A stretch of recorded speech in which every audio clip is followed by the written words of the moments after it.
আমেরিকার একটি বেসরকারি সংস্থার নাম ইনটিউটিভ মেশিনস, তাদের একটি ল্যান্ডার গত বছর 2024-এ চাঁদের মাটিতে ল্যান্ড করেছিল, কিন্তু প্রপার ল্যান্ড করতে পারেনি, কাত হয়ে পড়েছিল। তবুও চাঁদের কিছু ছবি পাঠিয়েছিল, সেটা কাত হয়ে পড়া অবস্থায়।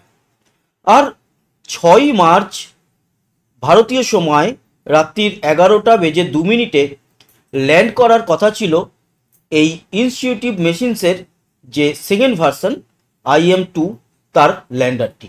তার মধ্যে একটা রোভারও ছিল। গতকালকে মানে এই যে 6 মার্চ দুপুরে একটা ভিডিও বানিয়েছিলাম, তাতে বলেছিলাম কোথাও যেন সন্দেহ হচ্ছে ডিজাইনটা দেখে প্রপার ল্যান্ডিং হবে না, ঘটেওছে তাই। প্রায় 3 কিলোমিটার উচ্চতা থেকে চাঁদের মাটিতে সম্ভবত আছড়ে পড়েছে এই IM-2 ল্যান্ডারটি। দেখায় যোগাযোগ যখন বিচ্ছিন্ন হলো সেই সময়কার ডিস্টেন্স সমস্ত কিছু। আমরা লাইভে ছিলাম, আপনারা অনেকেই আমাদের সঙ্গে লাইভে জুড়েছিলেন। এই ল্যান্ডারটির সঙ্গে এই মুহূর্তে কোনো রকম যোগাযোগ রাখা যাচ্ছে না, হওয়ার কথাও নয়। এত দূর থেকে আছড়ে পড়লে ডিসব্যালেন্স হয়ে এটির ভিতরকার সমস্ত মেশিনপত্র সব কিন্তু শেষ হয়ে যেতে বাধ্য।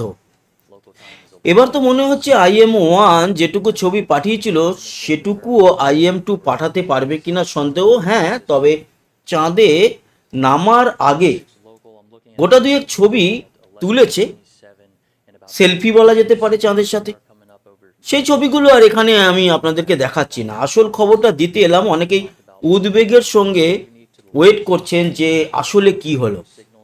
আসলে সেটাই হলো যেটা সন্দেহ করছিলাম, যে এই ল্যান্ডারটির ডিজাইনের জন্যই আমার মনে হয় ঠিকভাবে ল্যান্ড করতে পারবে না, এবং সেই ঘটনা ঘটে গেল। আপনারা দেখতে পাচ্ছেন এই যে ট্র্যাজেক্টরি, এই ট্র্যাজেক্টরিতে হঠাৎ করে গায়েব হয়ে গেল ল্যান্ডারটি। এইখানেই কিন্তু যোগাযোগ বিচ্ছিন্ন হয়ে যায়, যেই সময় 4 কিলোমিটারের মতো ডিস্টেন্স ছিল, এবং মনে করা হচ্ছে সেই সময় এটি আছড়ে পড়ে।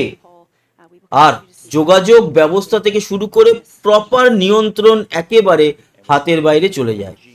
এখনো অবধি যোগাযোগ করা যায়নি, আর যোগাযোগ করা সম্ভব হবে বলে মনে তো হয় না।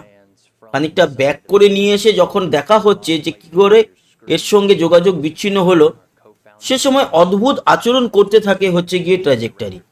হঠাৎ করে বিভিন্ন রকম লেজারগুলো ঘুরতে থাকে। ওদিকে ডান দিকের উপরে দেখতে পাচ্ছেন মাইনাসে চলে যায় ডিস্টেন্স, মানে চাঁদের মাটির গর্ত খুঁড়ে ভিতরে পৌঁছে যাওয়ার মতো ব্যাপার। এরকম ট্র্যাজেক্টরি দেখে তখনই বোঝা গেছিল যে ব্যাপারটা অন্যরকম, এবং তারপরেও সেই ব্যাপারটাই কনফার্মেশন এলো যে হয়নি ল্যান্ডিং ঠিকঠাক। আপনারা দেখতেই পাচ্ছেন ইনস্টিটিউটিভ মেশিনসের যারা বৈজ্ঞানিক, তাদের মুখ দেখলেই আমরা বুঝেই নিতে পারি এই মিশন সাকসেস নয়। তবুও এর সম্পর্কে আরও যা যা খবর আসবে অবশ্যই আপনাদের সামনে তুলে ধরব। সবাই ভালো থাকবেন। তবে একটা কথা বলবো, যে গতকালকে বলেছিলাম এবং লাইভের মধ্যেও বলেছিলাম যে এই ডিজাইনটা প্রপার নয় চাঁদে ল্যান্ড করার জন্য। ধন্যবাদ। আবার দেখা হবে এই সমস্ত মহাকাশ গবেষণামূলক খবরাখবর নিয়ে। ততক্ষণের মতো টাটা।